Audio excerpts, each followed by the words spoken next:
저만의 생각일지는 모르겠지만 빌립보서를 시작하면서 여러 가지 생각 중에 하나가 빌립보서에서 담아내고 있는 주제입니다. 그 주제는 한 단어로 표현하자면 기쁨이라는 표현입니다. 우리가 살아내고 있는 삶과 참 맞지 않는 단어가 아닌가라는 생각이 들어서 마음이 어려웠습니다. 저의 삶이 그랬습니다. 여러분은 무엇 때문에 기쁘시고 즐거우시고 행복하다는 그런 감정과 생각들을 여러분은 가지게 되십니까? 빌립보서 1장부터 4장까지 전체는 이 기쁨으로 가득 차 있습니다. 빌립보서가 왜 기쁨이라는 주제를 품어내고 사도가 빌립보 교회를 향해서 기쁨이라는 단어를 사용하고 있는지를 우리는 말씀 가운데서 추측해 볼 수 있습니다. 먼저 에바브로디도를 통해서 빌립보 교인들이 사도에게 보낸 그 서신이 있었는지 아니면 소식으로 그냥 입술로 전했는지는 모르겠지만 빌립보 교회에서 먼저 있었던 사도를 향한 그 위로와 그 선물을 그리고 그 빌립보 교회의 소식을 받아든 사도가 답신으로 이 기쁨이라는 단어를 택했다는 것입니다. 그러면 무엇을 우리는 상상해 볼 수 있을까요? 빌립보 교회가 옥중에서 그렇게 사역에 전무하고 있는 자신들을 가르쳤던 그 스승, 그 사도를 염려하고 걱정하고 있었다는 그 마음을 우리는 짐작해 볼 수 있는 것입니다. 그것에 사도는 기쁨이라는 주제를 1장부터 4장까지 써 내려가면서 먼저 1장, 2장 우리가 살펴본 바에서는 자신의 삶 가운데 너희가 생각하는 것, 너희가 염려하는 것과 달리 내가 정말 기쁘다. 내 안에 정말 기쁨이 있다. 너희가 이 기쁨을 함께 해줬으면 좋겠다. 라는 그 주제를 1장, 2장이 담고 있습니다. 그리고 4장까지 이 기쁨이라는 주제로 가득 채워져 있습니다. 오늘 17절의 말씀을 읽었는데요. 이 3장 서두에도 동일한 주제로 이 3장의 말씀이 시작됩니다. 끝으로 라면서 함께 기뻐했으면 좋겠다. 똑같은 우리가 계속적으로 빌립보서 말씀을 읽어 내려가면서 들어왔던 내가 마지막으로 다시 한번 너희에게 말하지만 너희가 함께 또 기뻐했으면 좋겠다. 로 이 3장의 말씀이 시작되어지고 있습니다.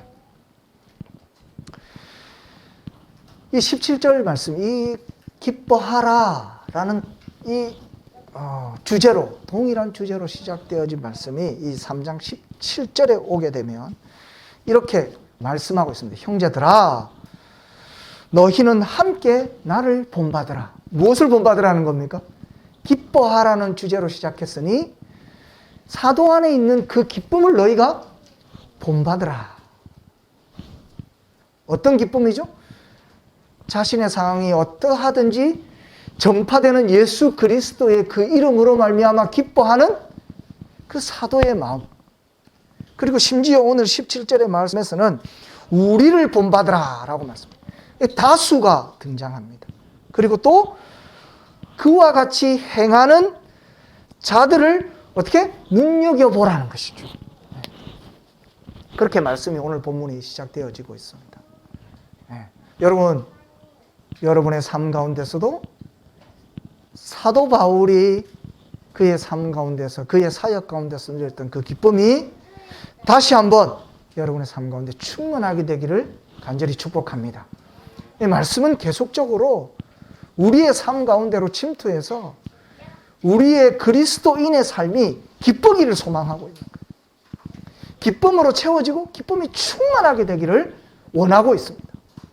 사도 바울이 계속적으로 빌립보 교인들에게 말씀하고 있는 이 한 가지 주제를 우리가 눈여겨볼 필요가 있다는 것이죠. 본받으라. 그리고 눈여겨보라. 눈여겨보라에서는 어떤 겁니까? 진짜 그런 기쁨으로 살아가는 이가 있다는 거예요. 그게 전제되어 있습니다. 나를 본받으라. 나와 같이 이렇게 기쁨으로 사역하는 이들을 너희가 본받았으면 좋겠다라고 말씀하시고, 그 이후에는 그와 같이 진짜 실제로 행하는 자들이 있다. 우리와 같이 동일하게 삶을 살아가면서도, 이 어려운 상황 가운데 있으면서도 예수 그리스도의 전파되는 그 일로 말미암아 그 삶이, 그 고난과 그 어려움 역경 가운데서도 기쁨으로 충만하는 이들이 있다는 거예요. 실제가 있다. 그들을 주목하라. 눈여겨보라. 이 기쁨이라는 실체가 거짓이 아니라는 거예요. 여기에서 저는 오늘 이런 질문으로 오늘 말씀을, 주제를 시작해 보고자 합니다. 왜 우리의 삶에 기쁨이 멈추게 되었을까입니다. 왜 우리의 삶은 이 기쁨이라는 이 실체가 내 안에는 있지 않는가? 라는 질문으로 여러분 이 삶을, 오늘 본문을 시작해 보고자 합니다. 마태복음 7장의 말씀의 시작은 마태복음 5장 산상수훈으로부터 시작됩니다. 예수께서 무리를 보시고 산에 올라가 앉으시니 제자들이 나온지라. 예수님께서 그들을 향해서 입을 열어 가르쳐 말씀하기를 시작하신 것이 5장, 그리고 7장까지 그 산상, 무리를 보시고 다가온 제자들을 향해서 시작한 가르침이 7장에까지 계속되어집니다. 그 가르침 가운데 하나, 마태복음 7장 13절로 14절의 말씀에 예수님이 그 제자들에게 이렇게 말씀하십니다. 얘들아, 좁은 문으로 들어가라. 누가복음에서는 뭐라고 말씀하시냐면, 누가복음 14장에 좁은 문으로 들어가기를 얘들아 힘쓰라. 그리고 예수님이 그 이유를 이야기하십니다.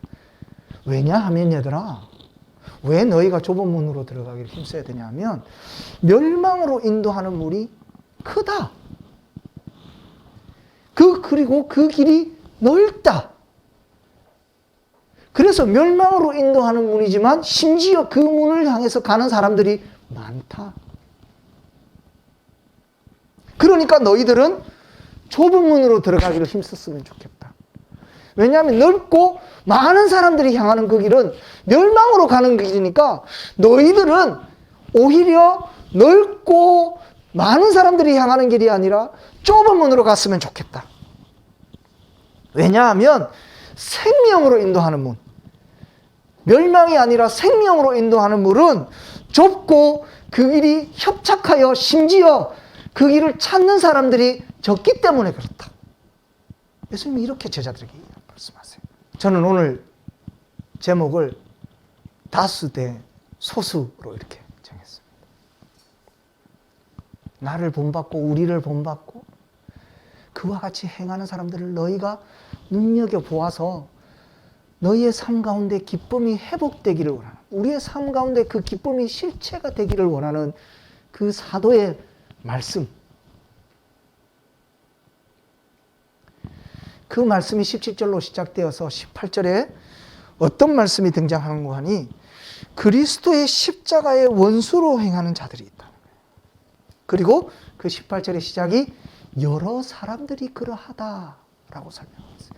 여러분, 십자가의 원수로 행하고자 하는 사람들이 있습니까? 그런 사람들은 없습니다. 내가 예수 그리스도를 믿는다라고, 내가 성도다, 내가 교회 안에 있다, 내가 믿는다라고 하는 사람 중에 누군가가 이야기하기를 나는 십자가의 원수로 행한다라고 그렇게 고백하는 분들이 있으십니까? 그런 사람들 없죠.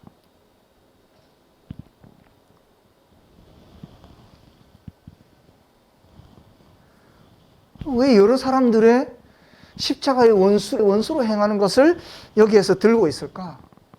그리고 그 십자가의 원수로 행하는 그 여러 사람들의 모습을 적나라하게, 아주 정확하게 오늘 사도 바울은 오늘 본문에 써내려가고 있습니까? 왜일까요? 왜일까요? 여러분, 먼저 왜인가를 생각해 보세요. 우리 안에 당연히 있어야 하는, 그리스도인이 되어져서 하나님을 섬기고 예배하는 우리의 삶 가운데 당연히 있어야 될 그 하나님의 기쁨을 멈춰버리게 만드는 것. 우리에게 하나님이 기쁨을 주셨는데 그것을 우리가 그 기쁨을 실체가 되지 못하게 만들어버리는 것. 우리는 그렇지 않다라고 생각하고 있는데 이미 우리의 삶은 십자가의 원수, 십자가의 반대편을 향해서 살아가고 있는 것. 그 삶의 그 형태, 그 모습이 우리에게 주어진 그 기쁨을 잃어버리게 만드는 거예요. 우리는 모르고 있는 겁니다. 잘 인식하지 못하고 깨닫지 못하는 거예요. 그런데 이미 나는 십자가를 향해서 가고 있는 줄 알았는데 십자가의 반대편에서 십자가의 원수로 살아가고 있는 삶이 우리에 있을 수 있는 거예요. 그리고 그 삶이 우리에게 당연히 주어져야 될 그 기쁨이 우리 안에 찾아볼 수 없게 만드는 것. 저는 오늘 본문의 말씀을 묵상하면서 그렇게 받아들였습니다. 왜 우리의 삶의 기쁨이 멈추었을까? 왜 나는 진짜 기쁘지 않는가? 사도 바울은 십자가의 원수로 행하게 되는 것을 이렇게 설명합니다. 다수가 하는 거예요. 다수가. 그래서 저는 오늘 첫 번째 제목을 늘 우리의 삶 가운데는 다수의 유혹입니다. 다수의 유혹이 있어요. 이 유혹은요, 우리가 전혀 모르게 옵니다. 배가 고파서 우는 사자와 같이 삼킬 자를 두루 찾는 마귀가, 사탄이, 우리의 영적인 존재가, 우리를 유혹하는 존재가 우리에게 들키도록 다가옵니까? 그렇지 않습니다. 우리는 마치 십자가를 향해서 살아가는 것처럼 살아가는데 반대로 향하고 있는 거예요. 너무 당황스럽지 않습니까? 나는 그 기쁨을 쫓아서 산다고 열심히 살아갔는데 그 길은 방향을 반대로 가고 있는 거예요. 점점 십자가를 가까이 가는 것이 아니라 십자가가 멀어지고 원수와 같이 행해지는 거예요. 그런 모습이 우리의 삶 가운데 우리의 기쁨을 방해하는 요소. 왜 사도 바울이 그렇게 행하는 자들을 눈여겨보라 라는 이유에 이 18절과 19절의 말씀, 많은 사람들이 행하는 이 그리스도의 원수가 되는 이 모습을, 이 형태를 우리에게 이렇게 자세히 논하고 계실까? 말씀하고 계실까? 정말 기쁨을 누리고 있는 그들은 우리가 눈여겨보고 우리가 본받아야 되는 그 사도, 그리고 사도와 동일하게 그 기쁨에 충만해서 사역 가운데 임하는 그들, 우리가 본받아야 될 그들은 이 모습이 그들의 삶 가운데 있다 없다? 없다는 거예요. 그들은 소수라는 거예요. 많은 사람들은 어떻게 행합니까? 19절의 말씀에 그들의 모습을 여러분 자세히 보십시오. 마침은 멸망. 그들의 신은 배다. 그리고 어떻게 말씀하시면 그들의 영광은 부끄러움이다. 그리고 그 결론을 이렇게 말씀합니다. 그렇게 행하는 자들은 늘 무엇을 생각하고 있어요? 땅의 일을 생각하는 자다. 주님께서 십자가에서 피 흘리셔서 멸망으로 향해 가는 우리의 생명을 영생으로 옮기셔서 우리의 삶 가운데 그것만 바라보아도 만족하고 기뻐할 수 있는 삶을 우리에게 허락하셨음에도 불구하고 여전히 우리의 시선은 우리를 유혹하는 것은 무엇이냐면 많은 다수들이 우리를 유혹합니다. 그들은 무엇을 쫓습니까? 그들의 신이 무엇입니까? 여러분, 우리 눈에 보이는 게 뭡니까? 고3이 있습니다. 오늘 고3. 여기 직장을 다니는 우리 청년들이, 아직 결혼 못한 청년들이 있어요. 여러분의 눈에 보이는 다수는 무엇을 쫓습니까? 우리의 눈에 그것이 옳게 보이는 거예요. 우리가 정작 눈여겨보아야 될 그 소수가 아니라 우리의 눈은 언제나 항상 그 다수를 향해 쫓을 수밖에 없어요.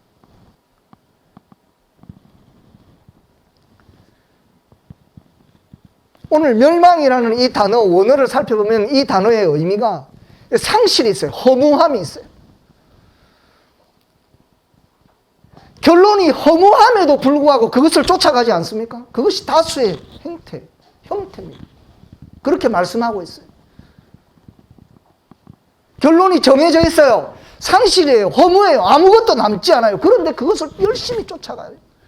다수는 다 그렇게 합니다. 그것이 우리를 유혹하는 거예요. 그래서 또 우리도 그것을 쫓아가요. 신은 배다. 여기서 신은 뭐냐면 가시, 소문자 치입니다. 제가 영어를 배우면서 저는 영어를 잘 못하지만 가장 감동적이고 진짜 영어가 정말 감동적일 때 뭐냐면 만군의 여호와 전능하신 유일하신 그 하나님에 대해서는 쓸 때는 대문자로 지를 써요. 항상 지를 씁니다. 그런데 그 유일하신 하나님 외에 다른 하나님을 쓸 때는 소문자 지를 써요. 여기서 신은 배다라고 이야기하는 게 어떤 말인 줄 아십니까?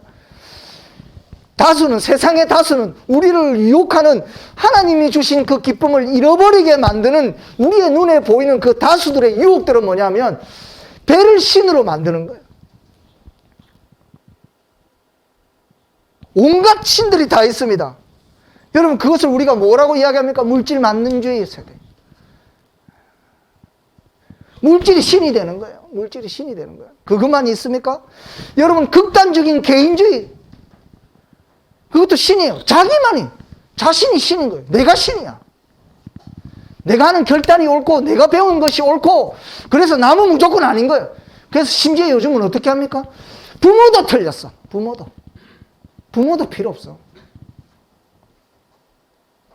정말 극단적인 개인주의까지 가. 그게 뭡니까? 자기 자신이 우상화되는 거예요.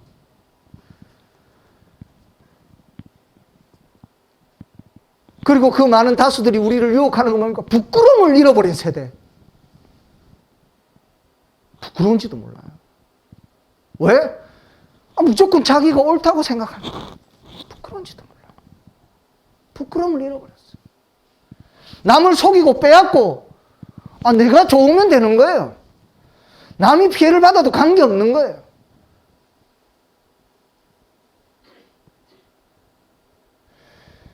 그 가운데 소수로 살아가니 그것이 날마다 우리를 유혹하는 거예요. 뭐라고 유혹합니까? 너희 틀렸다. 여러분 그런 유혹에 빠져 있지 않습니까?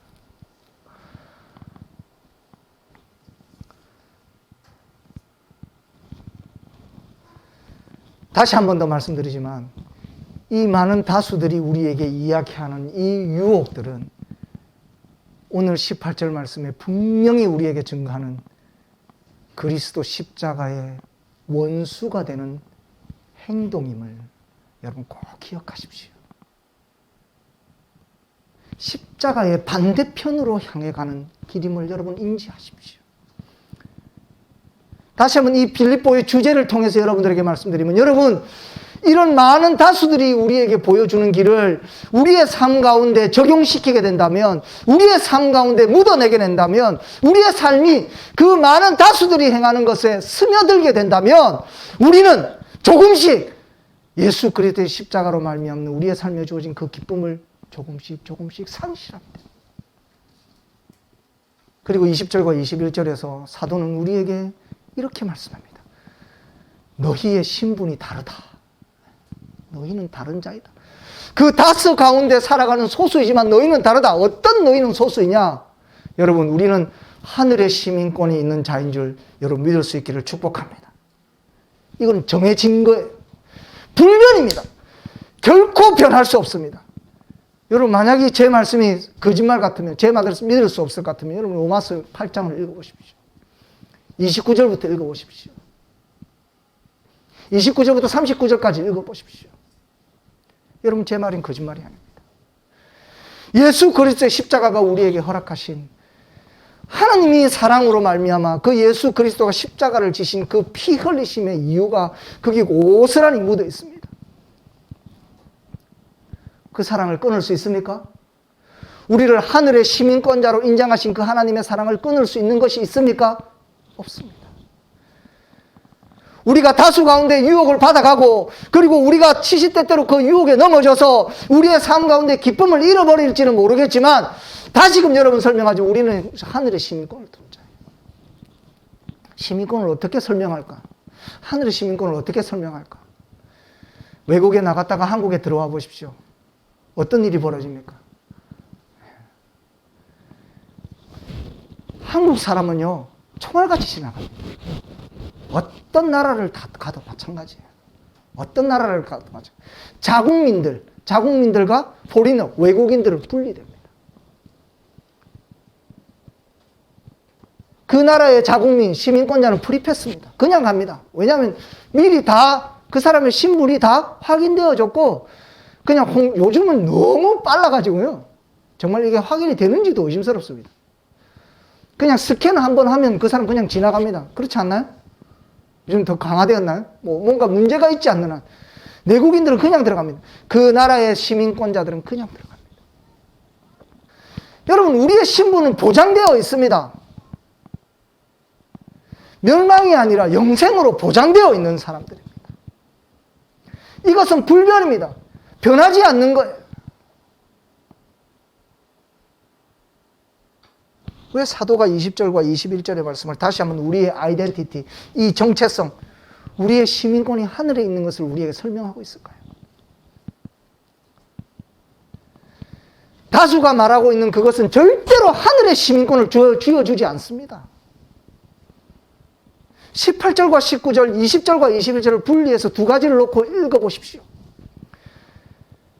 다수의 정체성, 다수가 가지는 그 아이덴티티는 멸망이요. 그 신은 하나님이 아닌 여러 신들을 섬기는 일이.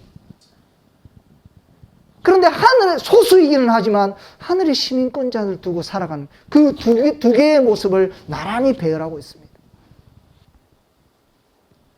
우리가 본받아야 될, 우리가 눈여겨보아야 될 그것은 하늘의 시민권을 둔 자들이 아닐까요? 정말 우리의 삶이 끝나는 그 순간 여러분 프리패스를 받고 싶으십니까? 아니면 잠시 잠깐 우리가 살아가는 이 순간의 그 짧은 그 쾌락을 위해서, 그 욕구와 욕망을 위해서 여러분 다수가 말하는 그것을 쫓고 싶으십니까? 이미 우리는 하늘의 시민권자들입니다. 우리의 기쁨이 어디에 있을까요? 마지막으로 사도는 오늘 말씀에서 그 소수들이 행해야 될 모습을 반대적으로 십자가의 원수되는 자들과 비교하여서 오늘 말씀합니다. 4장 1절에 어떻게 시작합니까? 그러므로 내 사랑하고, 앞서 표현하자면 내가 눈물을 흘려서 다시 계속적으로 이야기하고 싶은 내가 정말 사랑하는 내 형제들아, 내가 이렇게 어려움을 겪고 내가 힘겨운 가운데서 사역하고 있는 것을 정말 불쌍히 여기서 긍휼히 여기서 나를 위로하고 나에게 기쁨을 회복시켜준 내 사랑하는 형제들아, 너희가 하늘의 시민권자들로서 주 안에 있기를, 주 안에 서기를 내가 희망한다. 내가 너무 원한다. 왜일까요? 여러분, 주 안에 서는 것이 우리의 삶의 참된 기쁨을 회복할 수 있는, 우리의 삶의 참된 기쁨을 누릴 수 있는 것이 주 안에 서야 하는 것이기 때문에 그렇습니다. 아멘? 다수가 아닌 하늘의 시민권을 가진 소수된 우리들이 정말 이 땅에 살아가면서 기쁨을 누리는 것은 그 다수의 유혹에 쫓아가는 것이 아니라 하늘의 시민권자들로서 주 안에서 서는 길이 우리의 삶에 참된 기쁨을 맛볼 수 있는 길임을 여러분 꼭 오늘 말씀을 통해서 기억하셨으면 좋겠습니다. 주 안에 선다. 주 안에 그냥 서는 것인가? 선다라는 것은 우리의 삶과 영혼, 우리가 먹고 마시고 의식주를 해결하는 것. 여러분, 다수들이 행하는 그 사람들과 우리의 다른 것이 무엇입니까? 똑같습니다. 우리도요, 먹어야 배가 부르는 거예요. 무엇이 다를까요? 여러분, 주 안에 서다는 건 주의 편을 이야기하는 거예요. 예수의 편에 서라. 예수의 편에서 생각해라. 예수의 편에서 그것을 행동해라. 그 사람들의 목적은 뭡니까? 다수의 목적은 뭐예요? 자신의 배가 내 만족을 위한 거예요. 우리는 누구 편이에요? 주님 편이에요.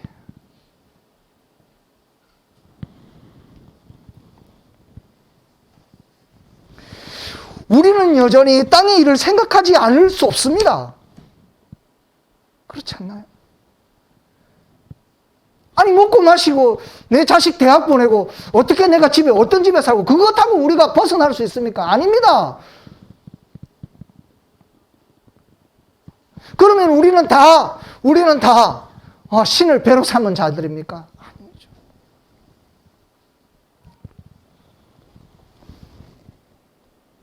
우리가 땅의 일을 생각하지 않을 수는 없으나 그 땅 가운데서도 그 일들이 내가 섬기는 하나님은 아닙니다.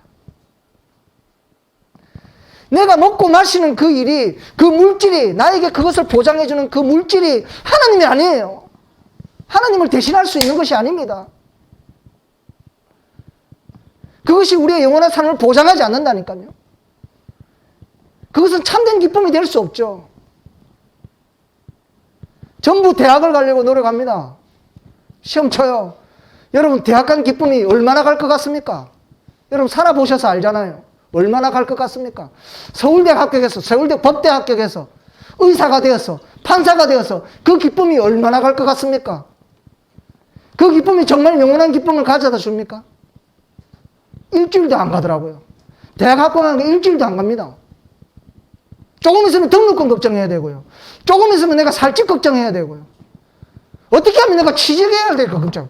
어떻게 하면 내가 또 다른 내 만족, 또 다른 내 신의 배를 쫓아서 누군가를 내가 굴복시켜야 되고 누군가를 내가 좌절시켜야 되고 그 사람을 죽여야 되고. 제가 지난번 설교할 때 말씀드렸죠. 오징어 게임 뭘 대변하고 있다고.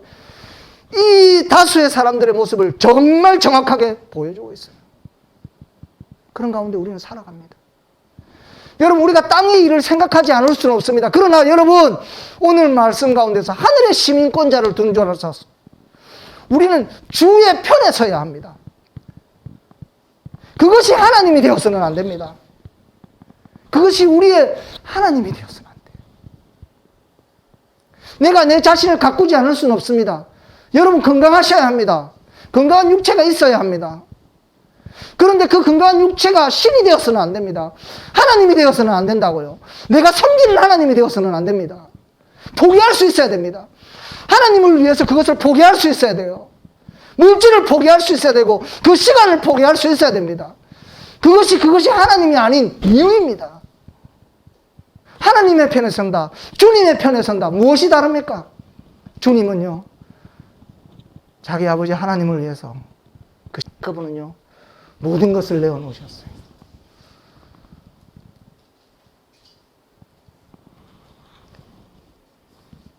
여러분, 우리가 세상에 속하여 있지만 세상이 보여주는 그 다수에 우리는 속하지 않은 자들입니다. 거기에서 우리는 기쁨을 찾을 수 없어요. 여러분들은 이미 하늘의 시민권을 준 자들로서 이미 하나님이 택하여 부르신 자들입니다.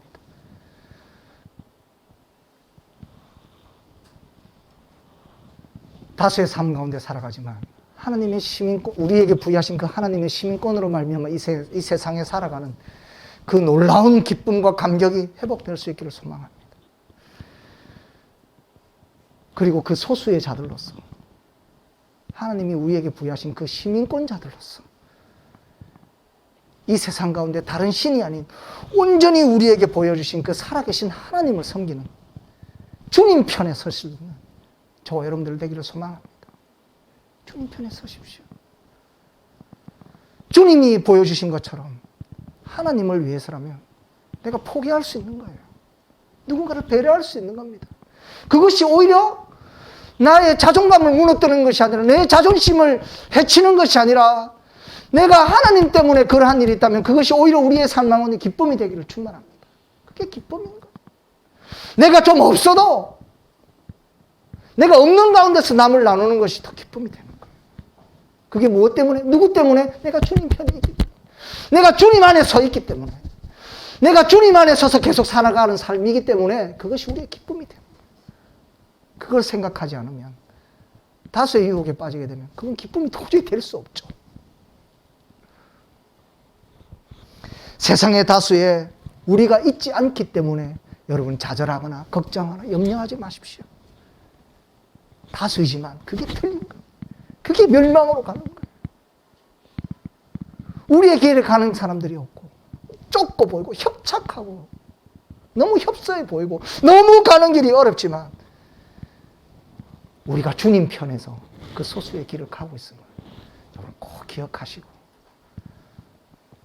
여러분 안에 기쁨의 삶이 다시금 회복되고 충만하게 되기를 주님으로 간절히 소원하고 축복합니다.